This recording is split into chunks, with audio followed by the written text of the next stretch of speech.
Welcome to the Agents of Innovation podcast, where we feature conversations with entrepreneurs, philanthropists, and artists. Hello, welcome back to the Agents of Innovation podcast. I'm your host, Francisco Gonzalez, and I want to thank you for joining us again. If you are listening to this, you may be listening on Spotify, Apple, or any one of your favorite podcast platforms, but you can also watch this on YouTube if you go to the Agents of Innovation podcast in your search bar on YouTube. And we've got another fantastic guest here today, Ernest Scheyder, who is with the Reuters News Network, but he also has an amazing book out called The War Below, and I'll give you the subtitle, Lithium, Copper, and the Global Battle to Power Our Lives. Ernest, thank you for joining us here on the Agents of Innovation podcast. Hey, it's great to be with you, Francisco.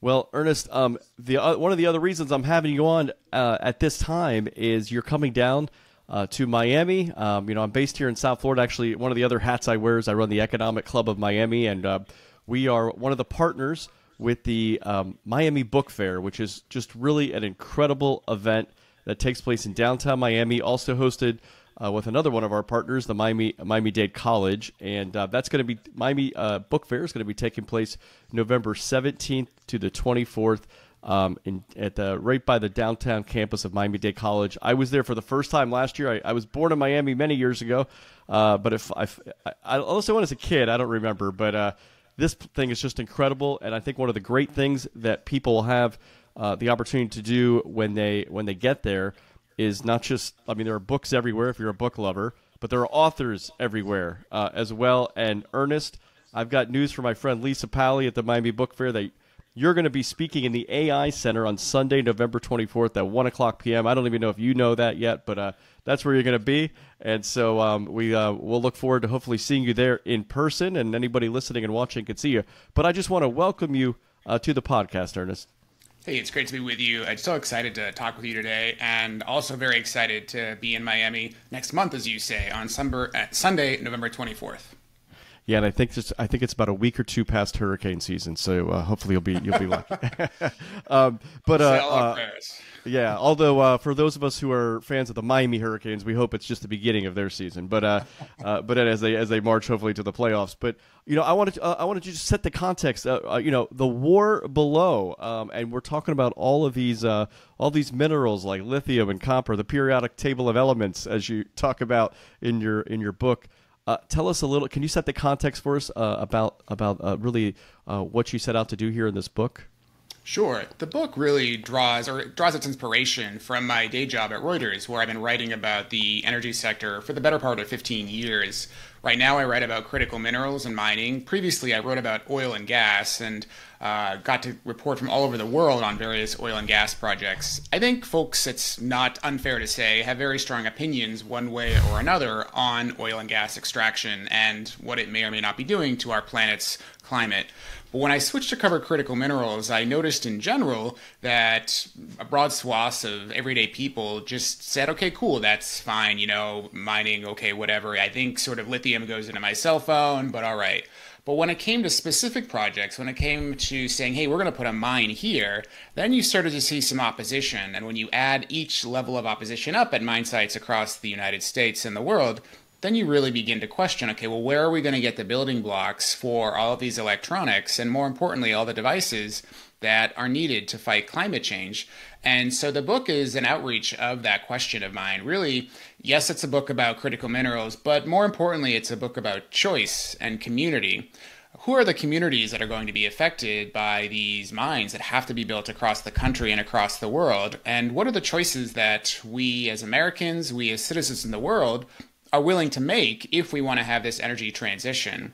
And so the book is a very human-focused drama on this idea of community and choice. And I was grateful to have the real estate, if you will, with a longer form piece of nonfiction, to be able to dive into those stories and to showcase the complexity in a very accessible way. Yeah, and let me tell you, I was fascinated reading your book here because literally all you got to do, I think just when you get past the introduction, you're just like, whoa, like there's a lot going on here and a lot that we totally off our radar. we're a few weeks away from a presidential election. Have heard almost nothing in terms from any of the candidates on anything you're talking about. Really, for the most part, we hear a lot of generalities. Like, for example, what you just mentioned, right? I mean, oil and gas important in terms of the U.S. being a leader in energy production and consumption, and obviously we've had these debates about being susceptible to being dependent on foreign oil, sometimes by people maybe that don't like us, things like that. So there's been a lot about that. There's also natural gas production, all these sorts of things. We really think about it every day as the average American when we go to fill up our gas tanks, right? Now, one of the things that's been an interesting shift in recent years is there are many people who have chosen to get out of the market of having the traditional, combustion engine style where you actually need gas, right? There's a lot of people who are having battery-powered cars. Solar maybe is on the horizon, things like this. Teslas, whatever. But there's the flip side to that is what you're talking about. Okay, so if all of these cars we're going to produce are going to have these batteries, where are we going to get the materials to make them? And I found it so fascinating that we are not producing those. I want you to maybe talk a little bit, because it seemed to me from reading your book, we have a lot of those resources, but maybe there's less willingness for us to either build more mines or do further production for these types of products. Sure. Meanwhile, China, Indonesia, other countries are doing that, and then maybe places in South America, Africa actually have some of these resources. Can you tell a little bit about the actual resources themselves, where they're at, and the willingness to go after them? Sure. I should say that the narrative looks at what I would call sort of 5 or 6 buckets of critical minerals: lithium, copper, cobalt, nickel, rare earths, and antimony. The reason that all 5 or 6 are not in the subtitle is that would just make for a very long subtitle. But the book does look at proposed projects, and mostly in the United States, because I wanted American audiences especially to have to grapple with this choice, but also looks at the current global reality around where and how these minerals are produced. The United States does have large supplies of nickel and cobalt and nickel and certainly copper in its own borders right now. But it produces very little nickel, very little lithium, and very little cobalt. It does have large copper mines in the Southwest that have been there for maybe the better part of 100 years. And it produces small amounts of rare earths, and rare earths are used to make magnets that turn power into motion. So think of the thing that makes your cell phone vibrate. But China, over the past 20 or 30 years, has grown to become the world's largest processor and producer of many of these critical minerals. It realized in the 1980s that if it were able to expand its know-how as well as its industrial base in these areas, that it would basically help its economy grow. And I argue in the book that part of the reason why China's economy is the second largest in the world is because it shrewdly realized that whoever controls the production and processing of copper and lithium, cobalt and nickel and other critical minerals would control the 21st century economy the way that production of oil and natural gas helped control the 20th century economy. And so where we are today is that the United States has abundant resources within its borders, but there are conflicts in various parts of the country as to whether or not mines should be dug at that site. So I go through many different proposed projects across the country, including Chapter 2 looks at, for instance, a proposed copper mine in Arizona, the Resolution Copper Project, which Rio Tinto and BHP would like to build. However, the mine, as currently designed, would destroy a site that's sacred to an indigenous group. And so right away, one of the choices facing the reader in the narrative is what matters more: are copper needs for the global energy transition or religious and indigenous rights? And that's just one of the examples that get brought up. So there's a large copper deposit. It's just sitting there right now. If it was taken out of the ground, it would supply roughly a quarter of all U.S. copper needs, which is just a gargantuan amount of copper. And of course, copper can be recycled just like all of these critical minerals. So unlike oil or gas, it's once you use it in an internal combustion engine and burn it off, it's gone forever and contributes to climate change. Lithium doesn't lose its ability to retain a charge just because it's been sitting in a battery for 20 years. So once you take those critical minerals out of the ground, you obviously can then reuse them over and over again. And that's another area that I explore in the book as well, is the recycling potential here. So yes, we have a lot of resources in the ground, and yes, if we were to take them out, we could use them in perpetuity over and over again. Yeah, so it's interesting. You do such a great job in this book because I think you're very balanced in showing all the very many sides of this. I mean, I just talked before about fossil fuels, and then comparing it to some of these minerals, and yet when we go to the next step, okay, so the reduction, wanting to reduce carbon emissions, wanting to reduce climate change, things like this, but then you're hit with this other reality of, okay, so to do this we need mines, and what is it? Nobody wants a mine in their backyard, right? Correct. And mines have produced all sorts of health risks for people, like in terms of the dust and the debris, maybe water pollution, all these sorts of things. In addition to the ecological stuff, you're also talking about in these cases, like you mentioned in Arizona, the indigenous lands, right? The tribes there, and I'm sure this is probably happening in a lot of places. You mentioned, I think it was a cobalt factory or a mine in Africa, I believe, somewhere, that child labor is being used, things like this. So there's so many challenges of, okay, we don't want to do this thing anymore with the fossil fuels. This seems like a good choice over here, but look at all the other new problems that it's bringing up. And I think you do a great job just outlining this and helping the reader try to understand that conflict and make the choice. What should we do? Yeah, I for me, it all gets back to and basically helping folks across the spectrum understand the complexities of these supply chains and giving them the information to make informed choices for themselves. So one of the conscious decisions that I made when I was writing the book, Francisco, is that I didn't want my opinion of these extracted projects or just mining in general to come through. I wanted the reader to determine for her or himself what they would do with each specific proposed project and just mining in general, because it's my belief that readers need to sit in this sort of stickiness of this, the uncomfortableness of these situations where there is no easy yes or no answer, and to help to decide for themselves what they would do. And I think that would spark broader dialogue in the United States and elsewhere in the world, and let people speak more confidently and more knowledgeably to their policymakers about what they expect. Because right now, to your point earlier, we're not really having a discussion in our political discourse, certainly not in the current U.S. presidential election cycle, and we're not really thinking about where we actually want to get the building blocks for this energy transition. Just because you buy an electric vehicle doesn't necessarily mean you're having a net positive for our global climate health. There's a whole host of production chains that go into that.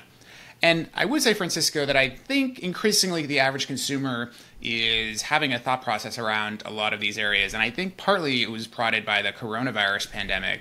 It was roughly 4.5 years ago that we in the United States realized our country didn't make any masks. And that obviously was an essential piece of medical equipment that we all use to successfully combat the pandemic. Now, I think you just extrapolate that across the energy transition and you realize, hey, the United States only has one lithium mine, only has one nickel mine. It produces and processes very little cobalt out there. And the rare earths industry is controlled by China. So you just look at the extremely long supply chains that exist currently and the lack of production in the United States, then I think it sort of lays bare that, hey, if the promise of the energy transition is fewer carbon emissions, why should we be relying on mines that are on the other side of the planet and then increase our carbon emissions by having those materials shipped to us here in the United States? So I think all of these things, helping people connect the dots, it's really what I wanted to do with The War Below.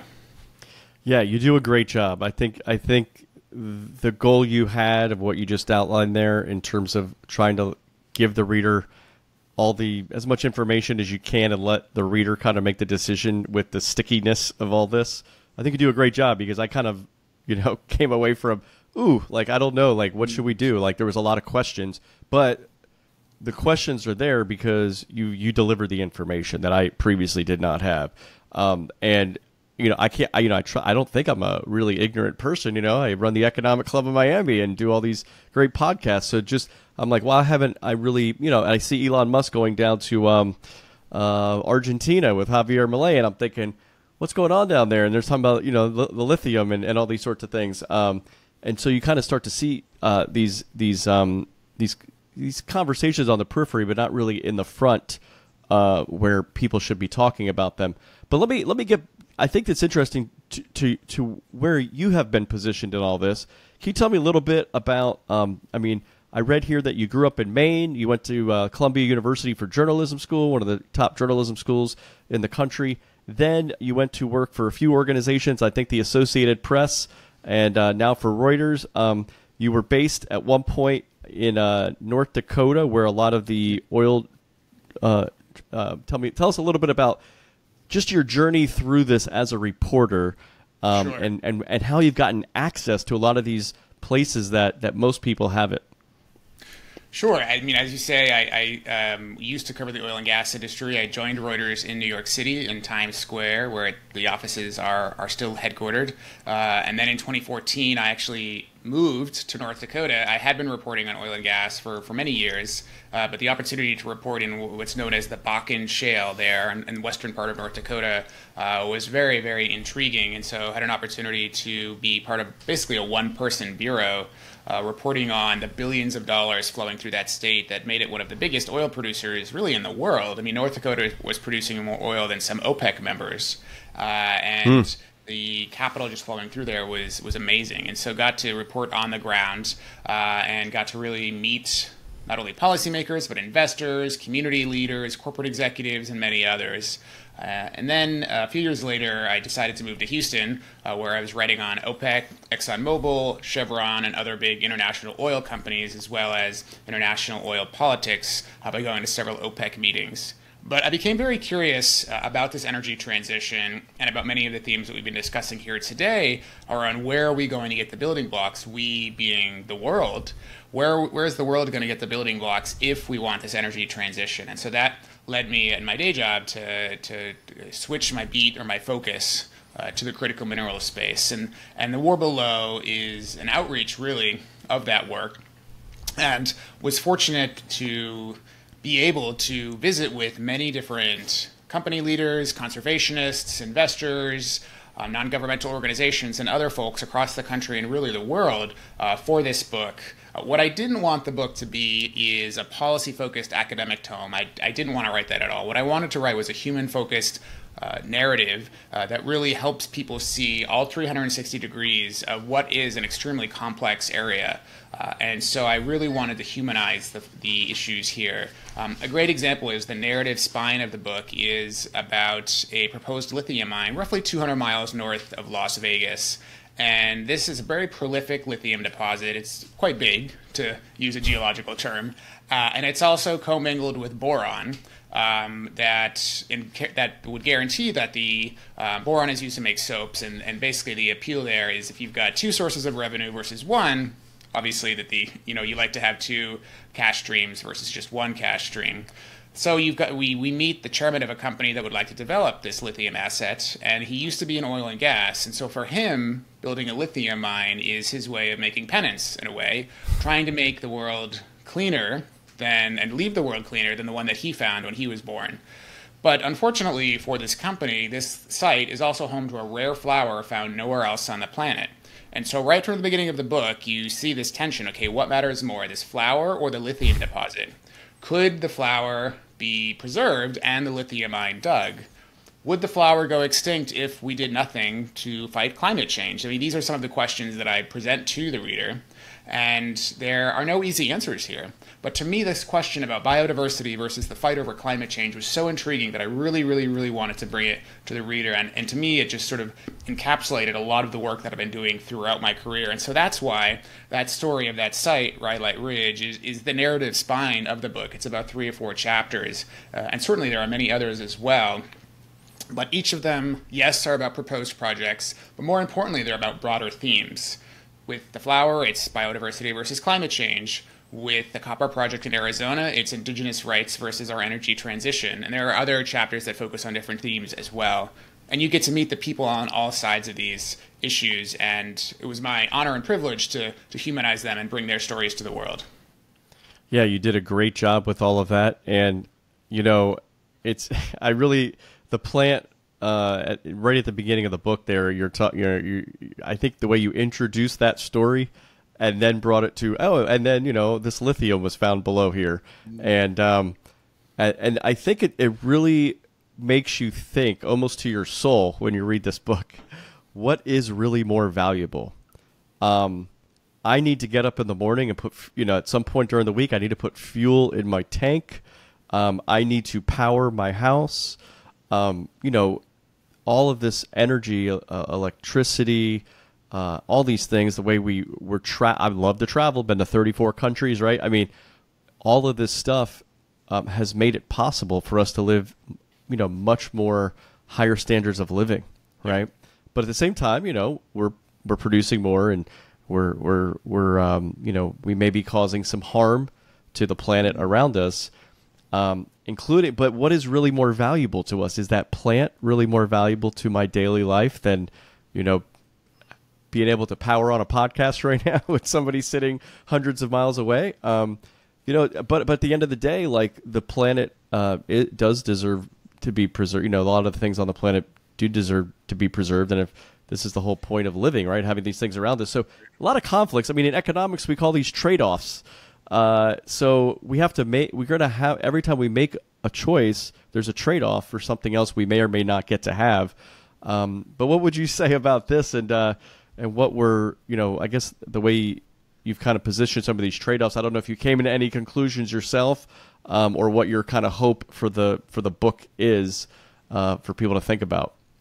Sure, and I would agree with you, definitely, Francisco. It is about trade-offs. It is about choices, and that's really at the core here. I think it starts with more people across the United States and the world having confidence and understanding of these complex issues and be able to educate themselves by reading the book, by looking at other sources to determine, okay, what would I do here? And the issue of the flower you mentioned, what would you want the Biden administration and whoever succeeds the Biden administration to do about this proposed project? What should happen with the proposed copper mine in Arizona? Should indigenous rights supersede our need for copper for the energy transition? I think these are the tough issues that people will be better able to think through when they've got some education here. And so what I wanted to do with the book is bring transparency, to bring education, to help average people across the country and the world understand this stuff better. Because really, for me, that's what it all starts with. And I purposely did not put my opinion in the book about these projects. I wanted the reader to determine what they would do. There's plenty of information, there's plenty of color on all people, on all sides here, for people to be able to wade through and to see what they would do. Certainly I have my opinion. I think obviously everyone has an opinion. It's a human reality. But I think by encouraging people to say, hey, here's the complexities of these issues, where would you come down on them? I think that really is doing the better service to the reader here, and definitely better for the entire energy transition as a whole. Yeah, that's great. And so, we talk about these conflicts, this, as I mentioned, kind of as we're trying to move to maybe a cleaner planet, but all these kind of trade-offs we have. But economically, and maybe global politically type stuff. We are, what you mentioned before, we're looking at particularly China. So the lithium-ion battery was discovered in 1977. Am I getting that right? Yeah, late 1970s, early 1980s, yes. Yeah, Stanley Yamano's first invented. Technology. Yeah. And China was pretty quick on this in the 1980s, right, in terms of understanding this investment. I guess when you kind of look at it, I mean, and you do just a great job, but they are not only, so a lot of these things are produced in other places outside of China, like you mentioned Chile, I think the Democratic Republic of the Congo. Yes. And yet China has gotten into these places because just the raw materials are not good enough. You have to process them and manufacture them and get them into the right purposes. And China, a lot of stuff, just like we're so many other things in American life that we buy from China, everything's made in China, right? These types of things are made in China as well. And now we're going to become dependent potentially on that. I mean, there is a movement in that direction in terms of that type of energy. It's becoming profitable. Where do you see, I mean, and again, you talk about, I think there was a great quote here in your book, I think by somebody else, you can't have green energy without mining, but we're not mining anywhere close to the level we need to reach the audacious green energy goals. So it seems like there's some huge disconnect, even by the people who are most into the green energy. They're not moving the needle on the mining that would be required. So there's a lot here. We've kind of gone over a little bit of this, but I mean, just in terms of the who's really going to be the beneficiaries out of this? I mean, is China going to be coming away as sort of the global economic superpower, particularly if they're going to lead on the next energy transition? Well, I do think it's a reality, regardless of what people think, that China has recognized the strategic importance of these industries in recent decades and has invested mightily in those areas. And so there's a reason why the biggest EV market in the world right now, for instance, is China. That China is a major manufacturing center for many devices that we use every single day, including laptops, etc. And so part of that is due to the strategic investment that China made in these critical mineral spaces. I think what you do see in the United States and elsewhere is some efforts to try to basically prod the development of regional supply chains. The Inflation Reduction Act in the United States, the CHIPS Act, the bipartisan infrastructure law, and others are certainly pieces of legislation just in this country that are aiming to increase regional production. I would say, though, that the mining laws have not necessarily kept pace with some of those pieces of legislation that I just mentioned. You can't have the Inflation Reduction Act without more mining. There's just no way around that. You know, you're not going to be able to build batteries or any other host of electronics. You're not going to be able to make semiconductors without more mining. And so what I think needs to happen is a broader conversation about where and how we hope to get the building blocks for many of these 21st century technologies. You know, Francisco, the law that has governed hard rock mining in much of the United States has been around since 1872. That's when President Ulysses S. Grant lived in the White House. Now, I wasn't around then, you weren't either, but I think we can both confidently say that President Grant did not envision the internet, did not envision electric vehicles, did not envision laptops. I mean, the law was just written for a different time. In fact, the law was designed to help encourage the population growth in the U.S. West.